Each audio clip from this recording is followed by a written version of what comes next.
So I have my first caller tonight, and that will be hello. Hello, sir. Hello, sir. I think is Yes. that African Wahala?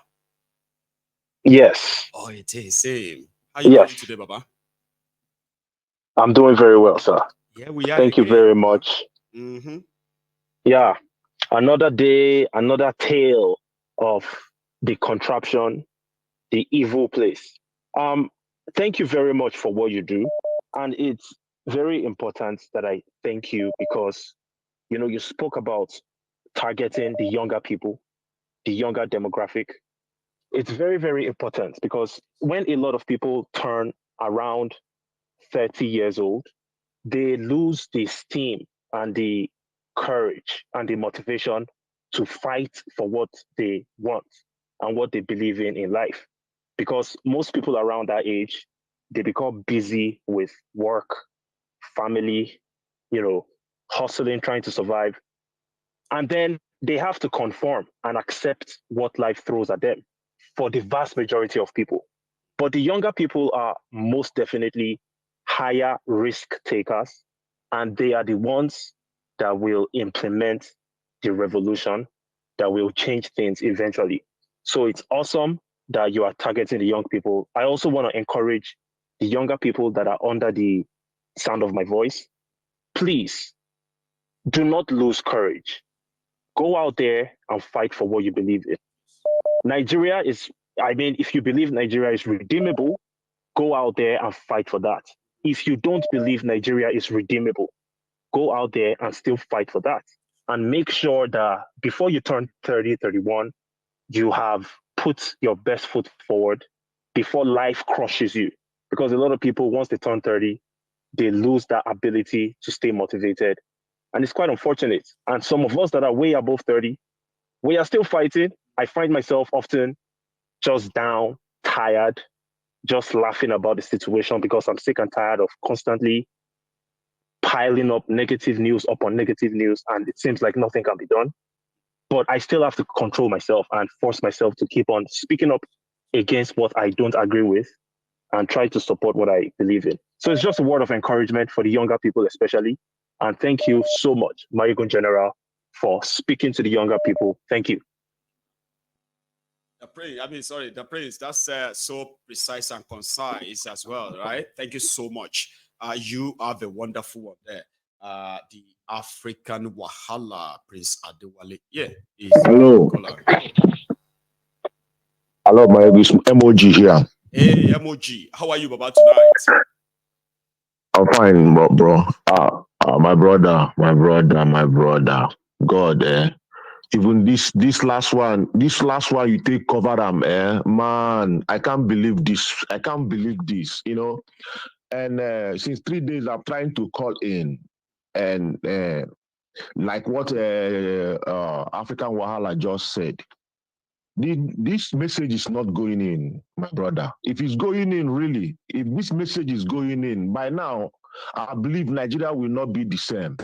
Because I took my time to go to El Rufai Son's interview. I was shocked upon the expression on this guy's face, facial expression, and the way he's talking, how happy and confident he was, and people are still under the comment section, about 400 comments. We are just saying, I love him, I love this guy, I don't know this guy is like this. If you never listen to somebody, you will not believe he's so. I was like, what is going on in this Nigeria? This guy, you can see it very open that his father sent him to come and do damage control for him on that interview. You will see everything. It took like almost 25 minutes of that interview praising his father indirectly, and even taking accolade. Saying that also, my father, I'm not him, but he's him. I will always I will always love him. If people like they believe it or not, he's this, he's that. That his father is one of the best thing that this administration ever lost. Not even working with them. Not making him minister is a loss. That if his father was part of this government, it would have helped him to achieve more. All of that stuff is unimaginable. And Shehu was like trying to let him know, asking him question. Did you get this appointment by merit or something like this? He now went around again. Even when he cited his wife, because I believe his wife was there at the left side. When he cited, he make one reference that somebody connected to the wife, auntie, that she is the auntie. That means the connection. That's the family circle. From this Obadi Shehu, the new governor of Kaduna, and also this Jewish appointment they gave him now from CBN, first year something. He, every interview, everything he said there now went around that he never got it by merit. He got it by they know them, and even this CBN stuff, they use it to compensate his father. They use it. At the end of the day, he now said, the youth, if they like, they are still sleeping or they are stupid. If they want to be stupid, let them be stupid. And he even insulted Obio Kwesileze after, oh God. And he said, you are telling me that Nigeria is a country, my brother. Okay, look at this guy, aviation minister, went to Airbus shop or the hall. He was facility.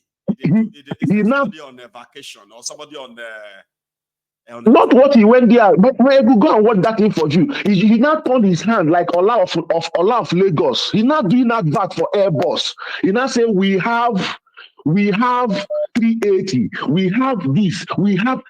I think he's the sales manager of Airbus. A whole aviation minister. They said he's the Ola of aviation in Nigeria. Anyway, that's exactly what he was doing there.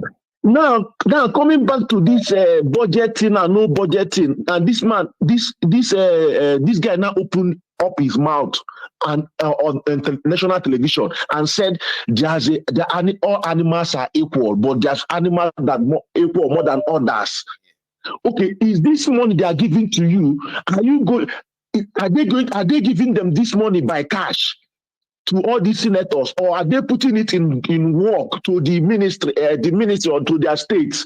Okay, saying this thing now, that means all the project they are dragging, people get another money, these people get another level of money. Is it not one Nigeria? Is it not one Nigeria? The same citizens are going to enjoy these facilities all around Nigeria. Are they different Nigerians everywhere that these people are dragging this my constituency? Is this 1963 Michael Okpara built Adapam that supply? Is this same Nigeria where all these old people, all those founders build when we have regional government, when East and everybody we are developing at their own pace? Is this the same thing? Because if you travel migrate from east to south to west, you will enjoy facility of Nigerian government. So now they are not grabbing this contract and taking this money as if they are not dropping interview the contractors. And Nigerians are still sleeping upon all the money. Yeah, because if not, this guy said about this 500 million, nobody knows about this money. Nobody will hear it, and people are suffering. I know. Thank you Sorry, so much. 1 minute. And coming back to the billionaire also involved in budget. Ah, God, Davido. Everybody should tag Davido. Everybody should tag. If a madman is not ashamed, his brothers and sisters must be ashamed. They're supposed to be tagging their families now. It's bullshit. Thank you, my Biko. This thing is getting out of hand. No, it is. Thank you so much.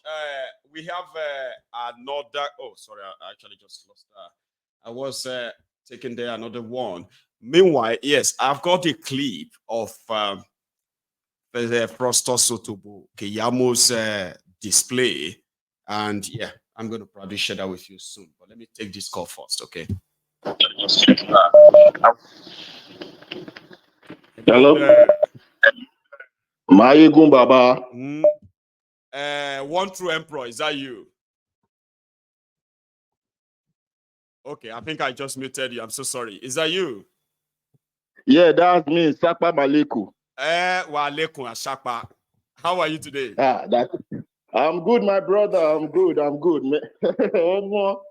Today, as in Mayegun, your show for the last 4 days has just been beautifully entertaining.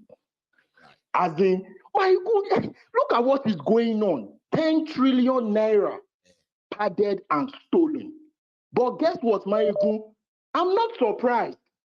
This happened during Jonathan's regime.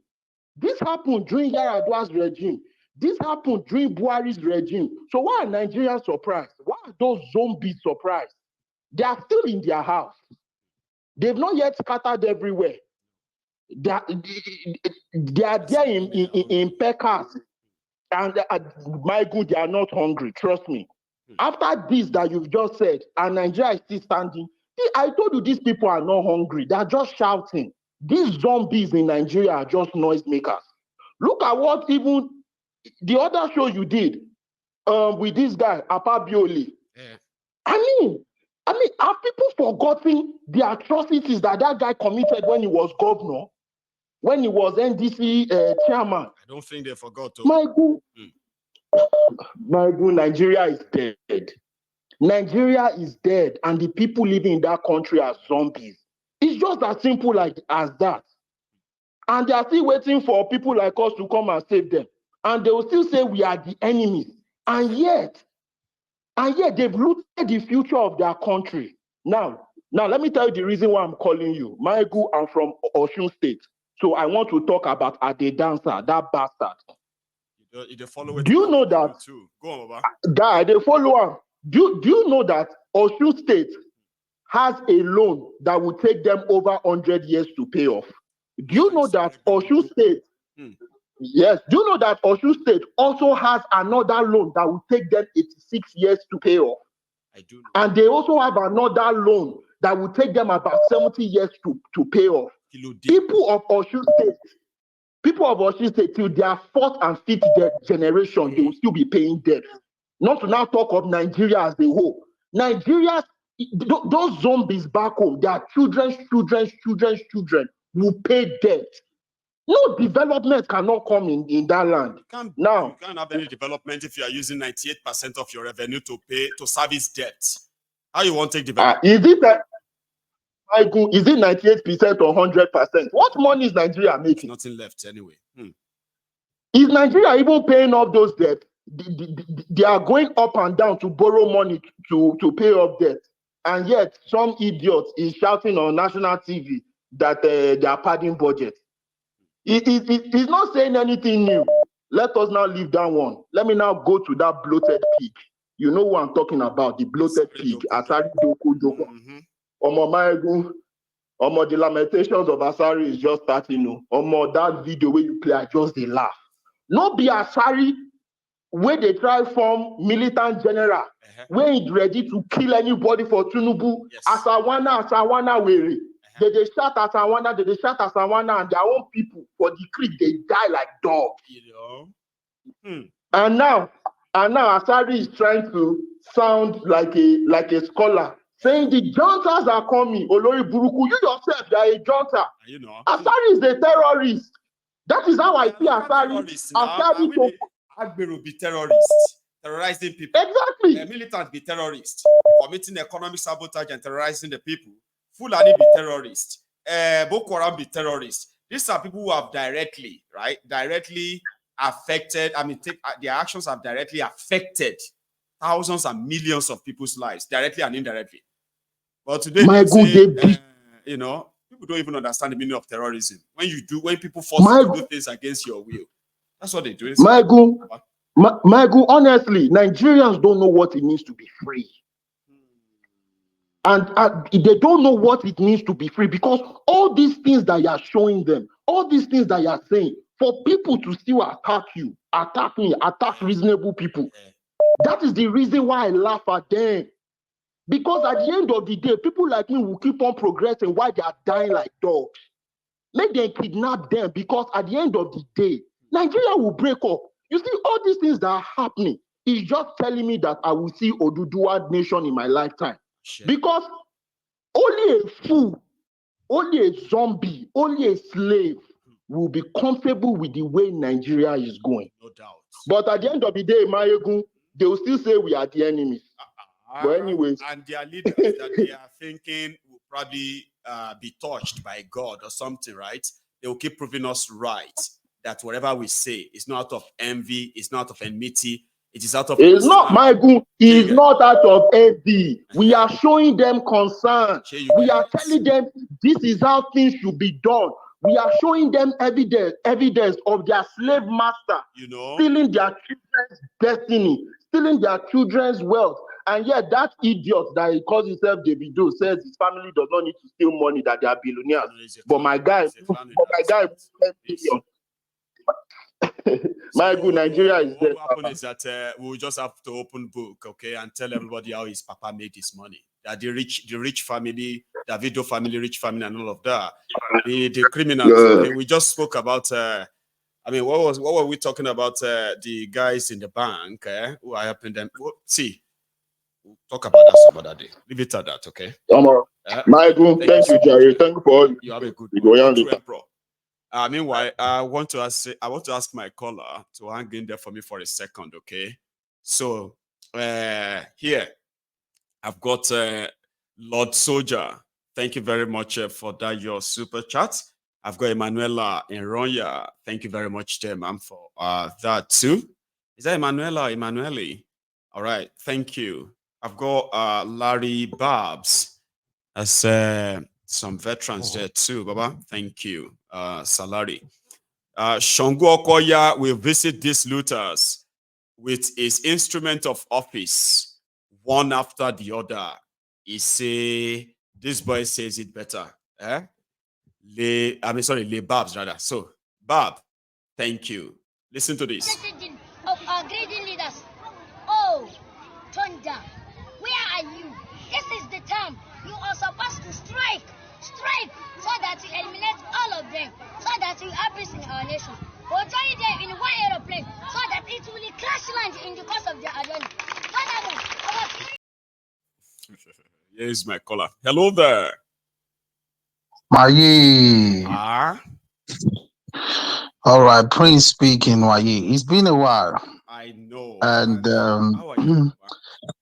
I'm jolly good. I'm calling with another number. So you have to. Easy for me. I'm gonna study that too. So Prince. Yeah. So Maye, quick one.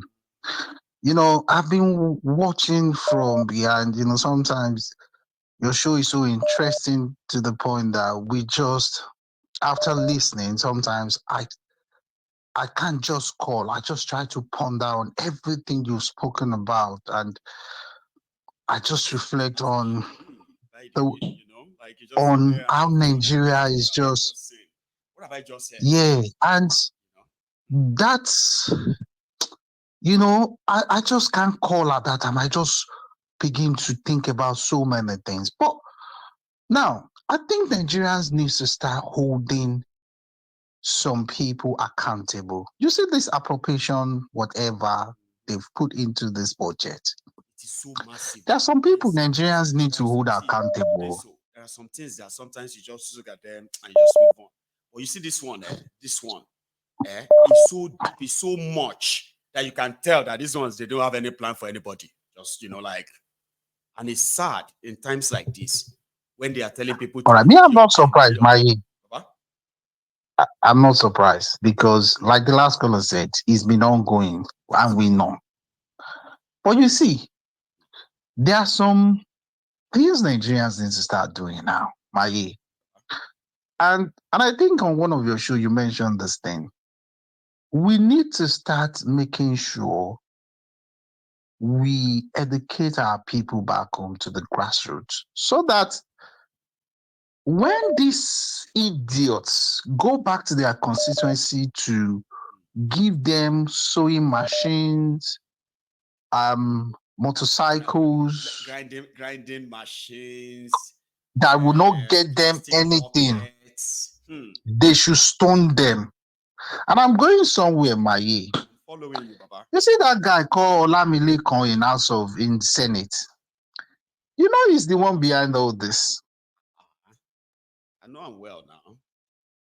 Just recently, a good run in that place, and he's going to just recently, State soon if he's not stopped. Just recently, he went to his constituency, and he was giving out all sorts of, He gave out, I think that 1.5 billion naira worth of stuff. He said. Yeah, he was in two phases. He also gave out some other, this machine and motorcycles. And you see, the people of Yewa, they celebrate him, and they don't know the havoc. No, they did not know the percentage of what he's giving them and the one he's keeping for himself. Here you get. With the little he's giving to them, this is the way you talk, Baba. If you talk for Ilaru, you probably barely escape with your life. Are you serious? I'm more than okay, serious. This is where I'm going. The reason why I'm mentioning, the reason why I tried to call this guy out is because, Maye, before I left Nigeria, I know this guy. I know how he's made his money, how he joined politics, and I think it was hold on, if I remember, I think he's been in politics since 2003. It was reportedly working inside one of their ministries where in 1999. Okay, so when the window was open, he became one of the boys. That was good. He took over from one lady like that in Alimosho. Well, I followed him very closely because I saw all the havoc that guy caused in Lagos. Yes. When he was chairman's committee on finance. You see, the people of Lagos, they just sit down there, celebrate, they see all this useless and all these projects that will not see the light of the day. They start it and they don't complete it. And I just look at them. These are some of the things this guy did in Lagos when he was chairman's committee on finance. How they launder money anyhow. But I am calling this evening because because for me, I have a group of guys who live in back in Nigeria, and we've been discussing how we can expose these people. These people should not be getting away with this all the time. He will go back to that constituency now in Yewa or wherever, and he would dole out money to people, and people will celebrate him and think he's actually doing them good. What I'm saying here now, Prince, right? Please, I love you. Okay, like if you are in a large, be very careful of those you see them around there. I'm not trying to scare you. I'm just saying how much influence he has that people are ready to kill for him. But like I know, said, we must. Maye, I know what you're talking about, and I'm not scared. You know why? About when he was in Lagos, Abi. He's a guy that is very good with courtists. Let's say it. Okay? And I know all his dogs. One of them died recently. I know all his dogs. When they talk about giving guns, gun running, and the rest of that, I would say boldly